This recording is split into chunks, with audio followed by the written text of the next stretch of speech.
إذا هذا مستواكم بلغوني. هذه كانت كلمات الشهيد فهد الأحمد.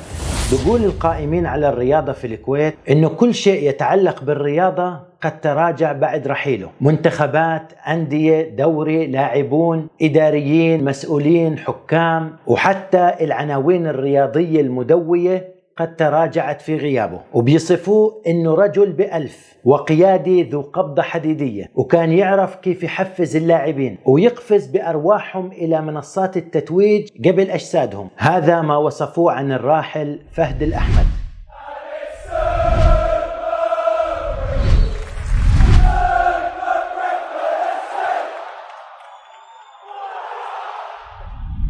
فبيروي نجم منتخب الكويت ونادي التضامن عبد الله وبران انه كان شاهد على تفاصيل الازرق في القاهرة استعدادا لخليج 10، وكيف كان مستوى الفريق متذبذب خلال المواجهات الودية اللي خاضوها، وكيف غضب الشهيد فهد الأحمد من اللاعبين وشو الطريقة اللي حفزهم فيها.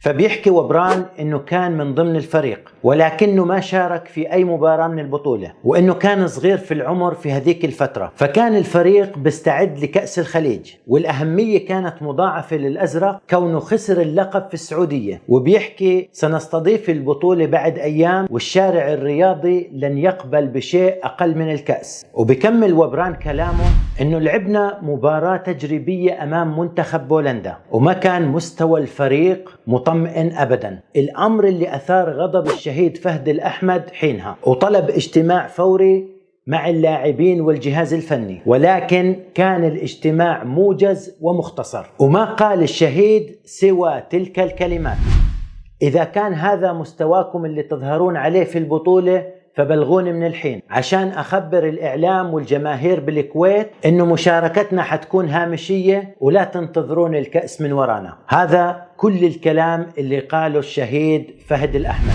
فبتابع وبران حديثه وبيحكي إنه هاي الكلمات كانت عبارة عن كلمات تحفيزية للفريق بأكمله، وكانت عبارة عن إبر منشطة للجميع. فصاح الجميع بصوت واحد: اطمن يا ابو احمد، سنقدم المستوى اللي بيرضيك وبيرضي الجماهير، والكأس رح تظل بالكويت وما رح نتنازل عنها. وبواصل وبران قائلا: وبعد هذا الكلام من الشهيد فهد الأحمد انتصر منتخب الكويت على منتخب البحرين في المباراة الافتتاحية بهدف واحد من وائل سليمان، ولكن في المواجهة الثانية تعادل المنتخب الكويتي مع المنتخب العماني بنتيجة 1-1. وتضايق الشهيد من هذيك المباراة بشكل كبير، وخصوصا انها شهدت اول هدف عماني بشباك المنتخب الكويتي من بداية انطلاق دورة الخليج. فعاد السيناريو اللي حصل في القاهرة، واجتمع الشهيد فهد الأحمد مع الفريق والجهاز الفني مرة أخرى، وقال للاعبين: كيف بتسمحوا لحالكم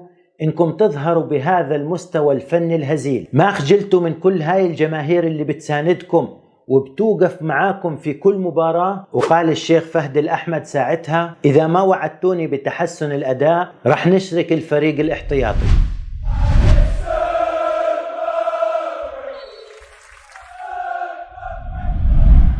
كانت هاي الأحداث في 20 فبراير عام 1990. طبعا في خليج 10 انتصر المنتخب الكويتي ورفع الكأس وأسعد الجماهير، وكان هداف البطولة مهاجم منتخب الكويت محمد إبراهيم برصيد 5 أهداف. وفي هاي البطولة تحديدا انسحب المنتخب السعودي قبل بداية الدورة، كما انسحب بعدين المنتخب العراقي بعد مباراته مع المنتخب الإماراتي.